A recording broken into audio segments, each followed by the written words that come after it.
Chapitre 10. Enquêter sur la tromperie. Revenons brièvement à la situation de l'exemple donné au chapitre précédent.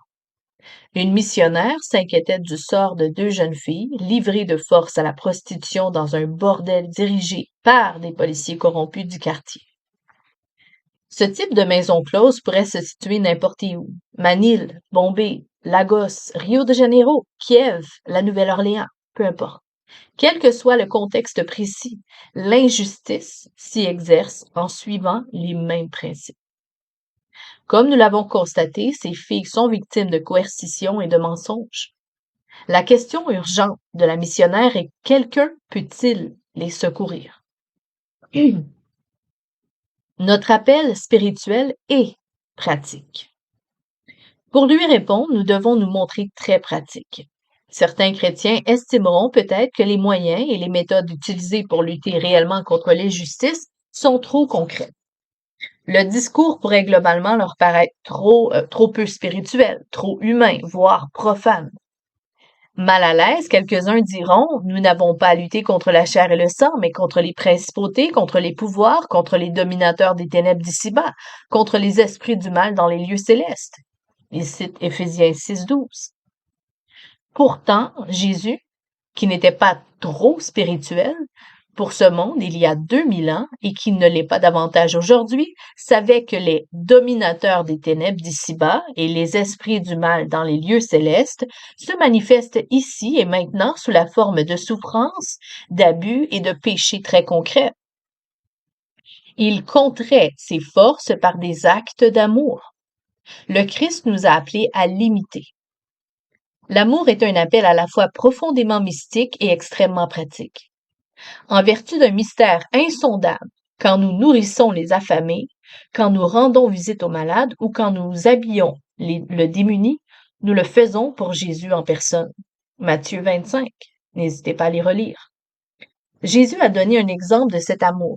Un Samaritain anonyme a ruiné ses vêtements et son emploi du temps en ramassant un étranger blessé sur la route, laissé pour mort dans un fossé. On peut y lire ça dans Luc 10. Des actes d'amour tels que celui-ci sont si importants aux yeux de Dieu que lorsque les Israélites ont refusé de s'embarrasser encore des contraintes quotidiennes nécessaires pour détacher les chaînes de la méchanceté et dénouer les liens du joug des opprimés, Dieu a cessé d'écouter leurs prières. Ésaïe 58, verset 26. Il est utile de se rappeler qu'un livre entier de la Bible est consacré aux efforts très concrets d'une femme pour mettre un terme au dangereux mensonge d'un haut responsable. On peut lire ça dans le livre d'Esther. Les chrétiens en quête de spiritualité, entre guillemets, préfèrent l'oublier parce qu'il ne fait pas aucune mention de Dieu. Tout lecteur peut cependant constater pourquoi Dieu a voulu l'inclure dans sa révélation divine à l'humanité. Il n'est pas trop spirituel pour œuvrer à travers la loyauté courageuse d'une femme et empêcher le massacre d'un peuple juif par un premier ministre perse malfaisant. Si Dieu nous appelle à rechercher la justice, il nous exhorte également à nous équiper de certaines aptitudes fondamentales pour pouvoir répondre à cette vocation sur le terrain. Il ne présuppose pas que nous sommes prêts, mais il nous demande: apprenez à faire le bien, recherchez le droit, ramenez l'oppresseur dans le bon chemin, faites droit à l'orphelin et défendez la veuve. Ésaïe 1:17. Manifester de l'amour envers ces jeunes filles enlevées et contraintes à la prostitution par des autorités corrompues est une question très pratique et profondément spirituelle, et une mission pour laquelle il vaut la peine d'acquérir des connaissances élémentaires.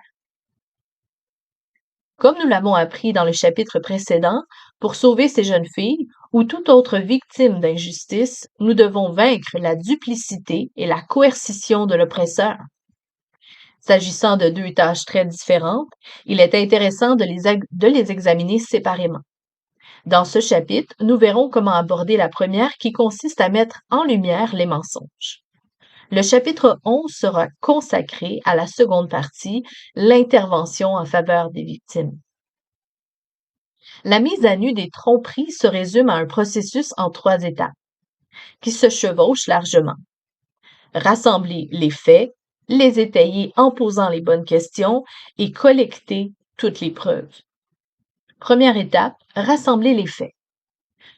Pour révéler la duplicité d'un oppresseur, nous devons exposer au grand jour les faits de l'injustice commise.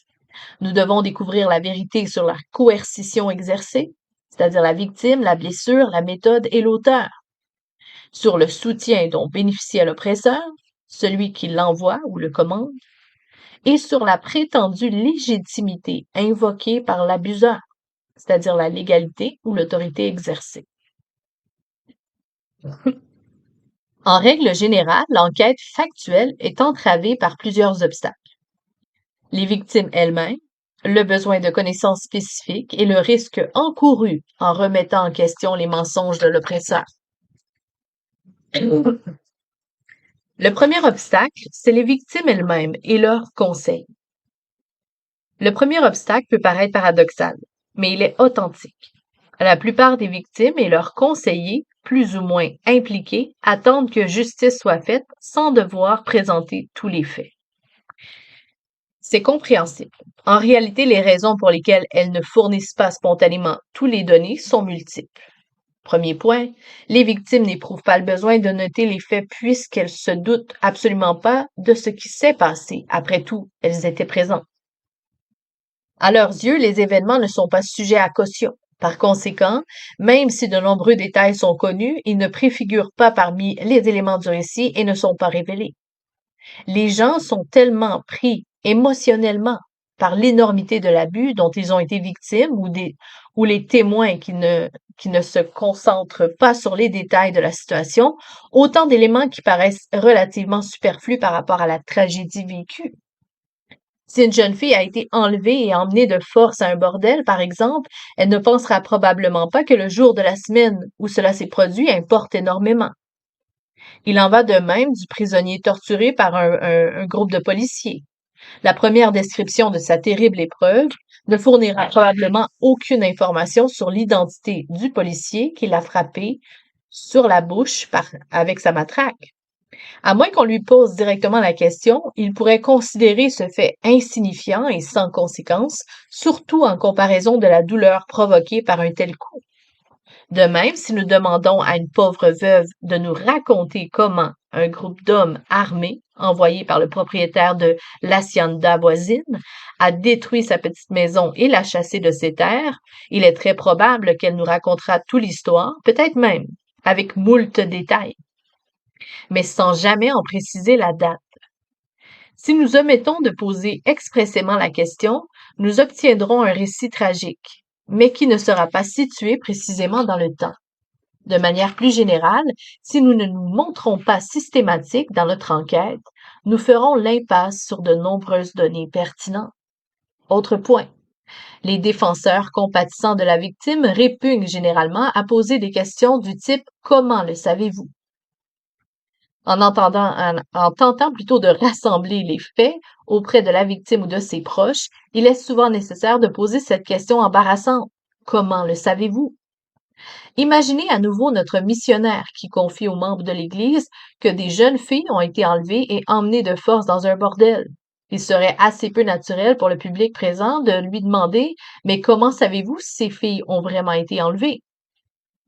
La missionnaire vient de vous rapporter un récit douloureux qui pèse sur son cœur et vous désirez manifester toute votre compassion. Or, vous ne pouvez pas le faire sans lui montrer que vous la croyez. Et vous n'exprimez pas vraiment votre confiance en elle si vous posez une question qui implique un doute sur ses propos.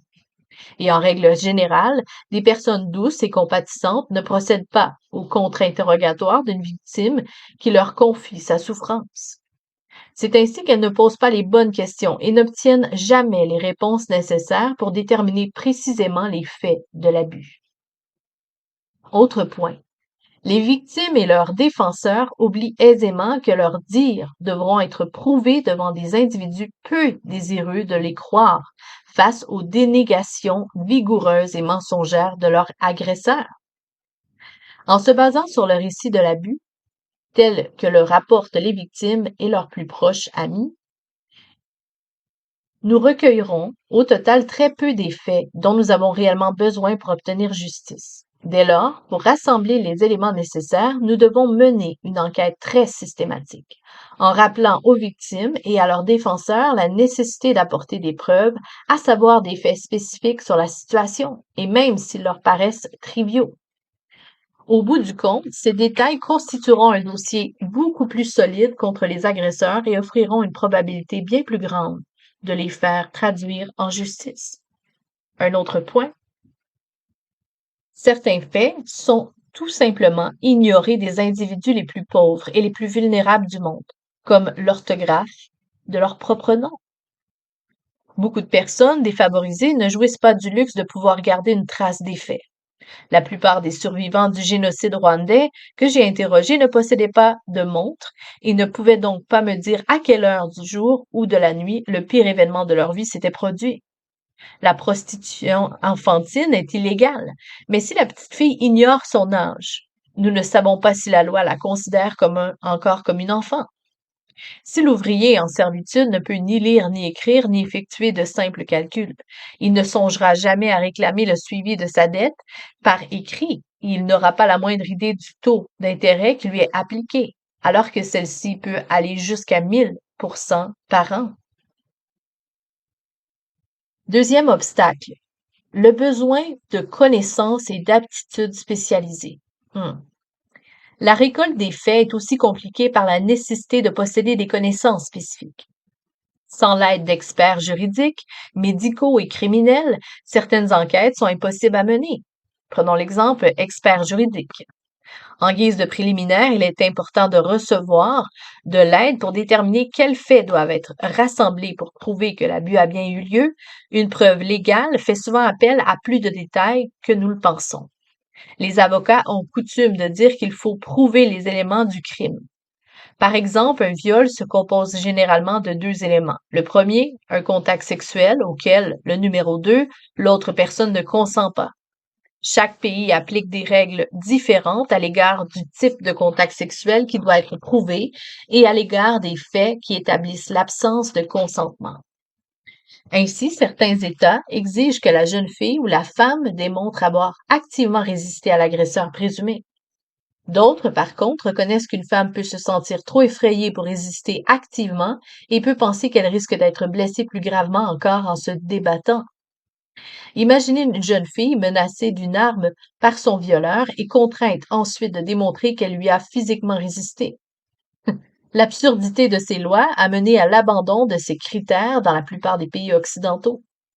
Dans d'autres parties du monde, en particulier les États où les droits de la femme sont manifestement lésés pour des raisons culturelles, la loi peut être différente. Nous devons donc savoir quels faits doivent être récoltés. En revanche, il nous arrive parfois d'avoir plutôt à présenter moins de données que nous l'imaginions. En Inde, par exemple, beaucoup de personnes soucieuses de contrer l'esclavage des enfants sont découragées par la difficulté de prouver l'état de la servitude en l'absence du moindre contrat ou reçu qui démontre la relation abusive.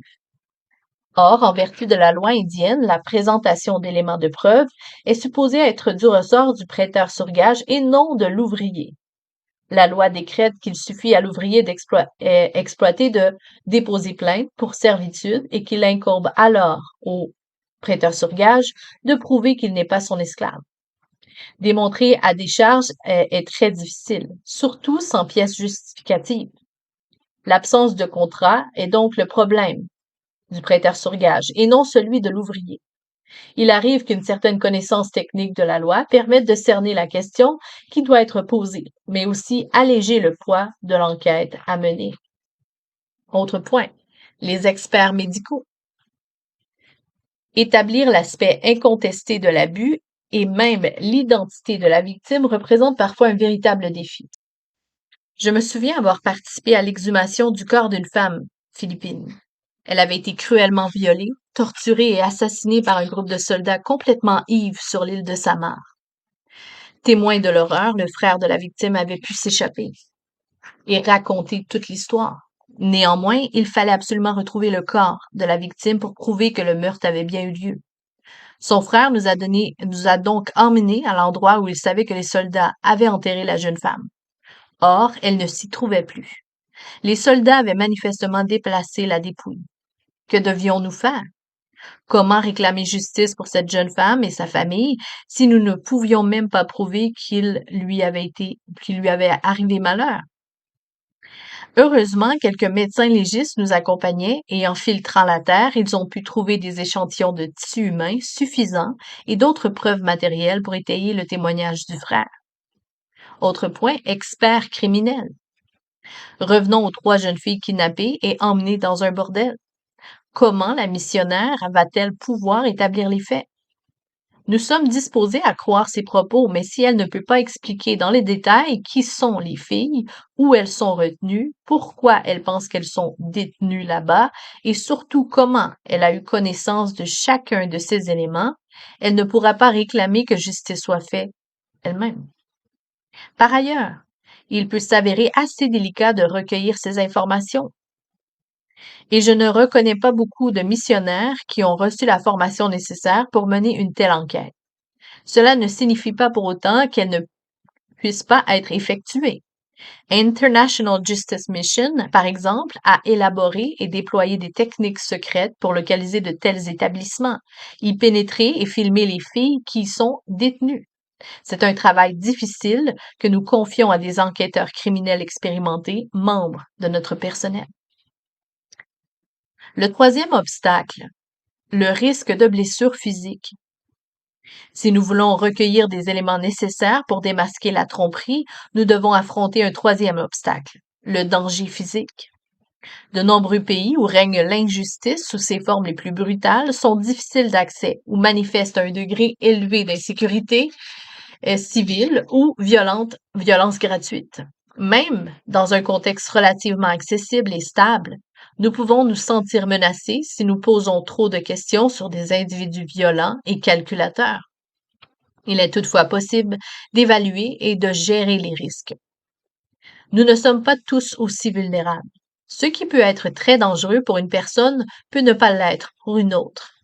Il serait très risqué pour la victime de torture policière de retourner au commissariat pour tenter d'identifier le policier coupable de l'agression.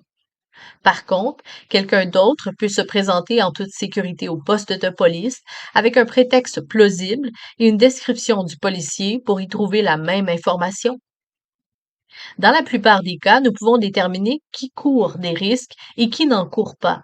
Puis, nous élaborons une stratégie pour ramener le danger à un niveau acceptable. Il peut être important, par exemple, d'assurer une certaine protection aux témoins. Dans le cas de la jeune femme violée et torturée par des soldats ivres, nous devions protéger le frère qui avait survécu au drame. Plusieurs d'entre nous l'ont accompagné au bureau du procureur local pour remplir les documents nécessaires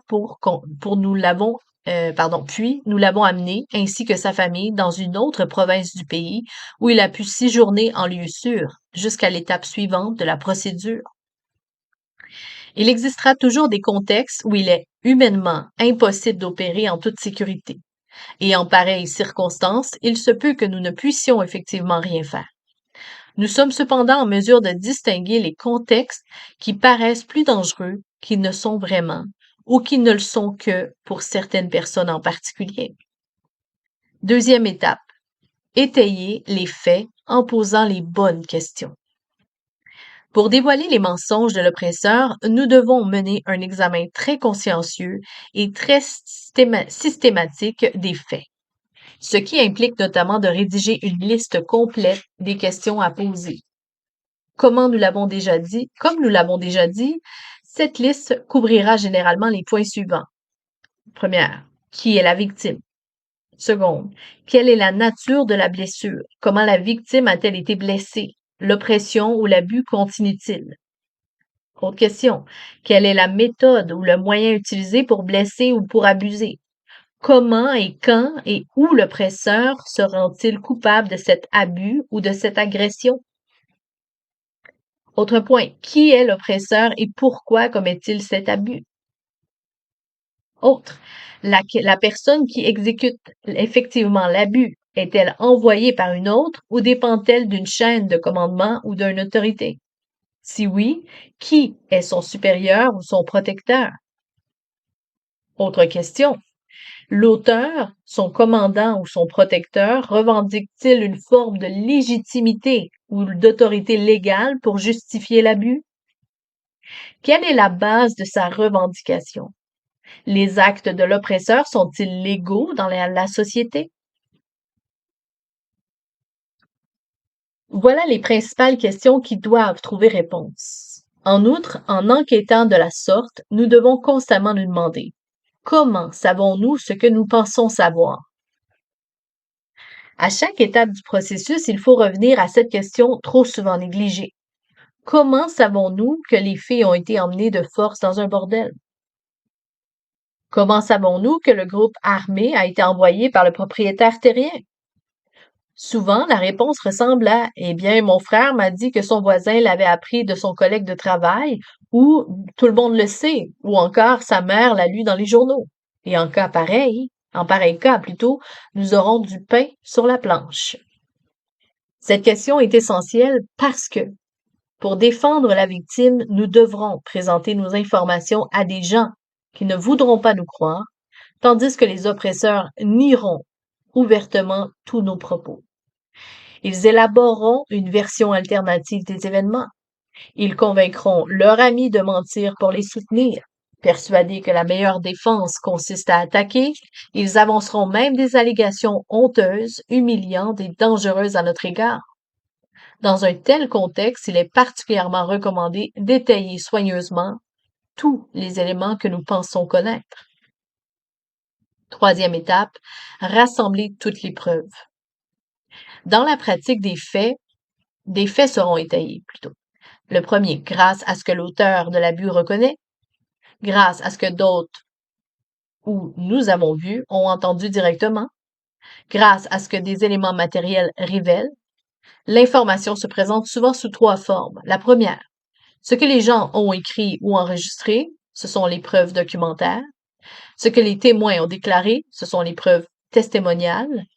Et autre point, ce qui peut être montré comme trace physique, une cicatrice, une empreinte de pied, un impact de balle. Ce sont les preuves matérielles. Les preuves documentaires.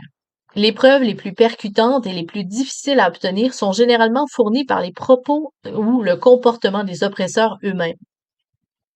Dans le cadre d'une enquête sur les enfants esclaves, par exemple, International Justice Mission a pu filmer le prêteur sur gage en train de se vanter des centaines d'enfants qu'il détenait en servitude. Comment savons-nous que ces enfants sont exploités? La réponse, le prêteur sur gage nous l'a dit.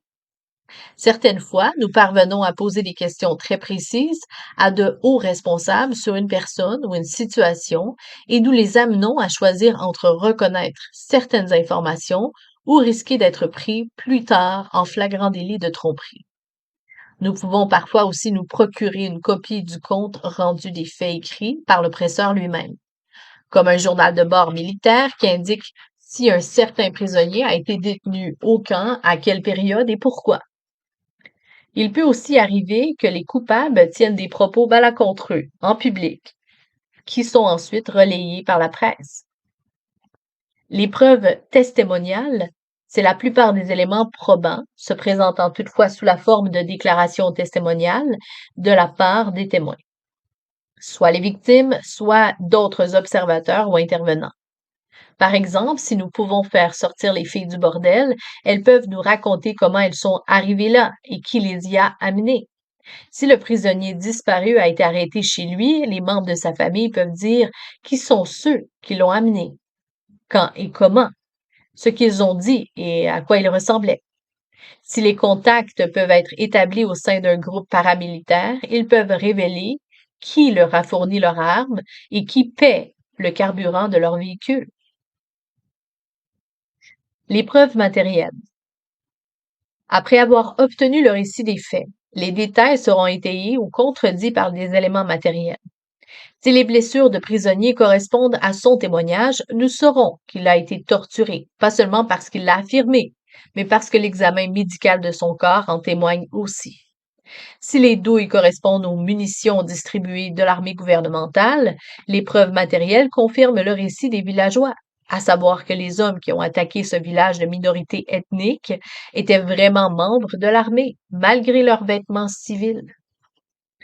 Par diverses stratégies d'investigation, il est donc possible d'établir les preuves de l'abus perpétré et de dévoiler les tromperies de l'oppresseur. Le récit de la missionnaire sur l'enlèvement des jeunes filles paraît désespéré de prime abord. Si je vous disais cependant que nous sommes en mesure d'obtenir une vidéo clandestine des filles à l'intérieur de la maison de prostitution, alors qu'elles sont proposées à des clients par des hommes pouvant être identifiés comme des membres de la police locale, il paraîtrait déjà beaucoup moins utopique de pouvoir secourir les victimes, non?